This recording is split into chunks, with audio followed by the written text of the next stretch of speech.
L'Institut français du Luxembourg est très heureux d'accueillir Marina Cavazana-Calvo pour une conférence ce soir. Vous êtes lauréate du prix Irène Joliot-Curie, vous êtes la femme scientifique 2012 et vous êtes professeur d'université, professeur praticien hospitalier, donc professeur à l'université Paris-Descartes, mais aussi directrice de laboratoire, pédiatre et généticienne.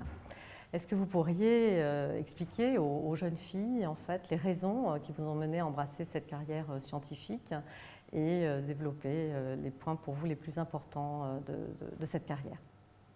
Bonsoir, merci beaucoup de cette invitation qui m'honore. J'ai fait mes études de médecine à l'Université de Padoue en Italie.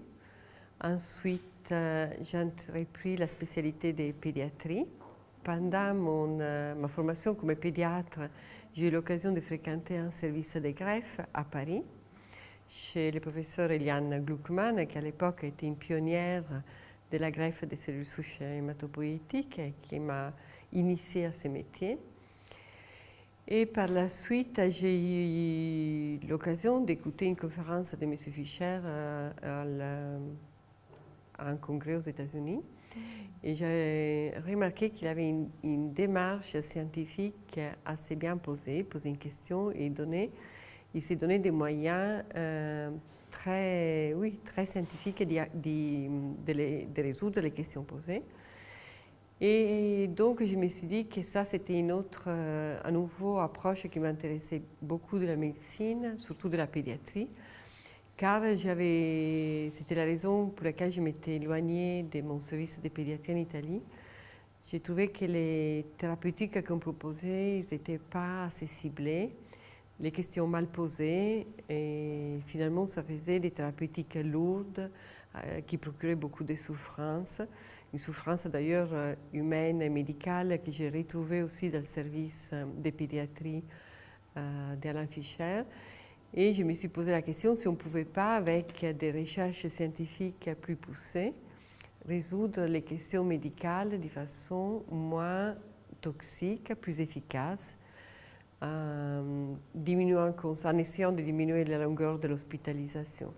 Donc autrement dit, moi je ne suis pas allée à la recherche de premier abord, mais je suis arrivée en deuxième temps à la recherche médicale, car j'avais des questions bien précises que j'avais l'aspiration, la ténacité de résoudre, et en partie j'ai essayé de donner une réponse, même si, bien entendu, on est loin d'avoir une réponse à toutes les questions qu'on voudrait poser. Madame Marina Cavazana, que pensez-vous de la représentativité des femmes aux postes clés, à l'université, dans les laboratoires de recherche? Effectivement, vous avez raison. Les femmes sont sous-représentées dans les organes décisionnels, mais je ne pense pas que cela concerne que la médecine ou la recherche. Effectivement, il n'y a aucun blocage en France et dans les pays européens à l'accès à une formation, même une formation très spécialisée.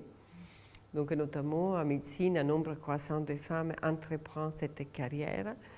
Les femmes, par contre, n'arrivent pas à occuper des postes dits de pouvoir, ou tout au moins des gestions du pouvoir, de l'attribution des postes de professeurs, de directeurs de recherche. Donc, il faut accélérer l'accès aux femmes à l'agrégation, accélérer l'accès aux femmes à la direction des laboratoires de recherche, où elles sont aussi compétentes que les analogues masculins. Et pour cela, je pense que pour accélérer un phénomène qui se met en place avec une lenteur qui n'est plus admissible, il faut donner une impulsion. La seule impulsion que je vois, c'est mettre en place des quotas à l'université, en recherche et dans les organes décisionnels, obliger les hommes qui se cooptent entre eux à donner quelques places supplémentaires aux femmes. On est moins de 10% de femmes chefs de service en Île-de-France, 18% d'agrégés et encore moins de directeurs de recherche.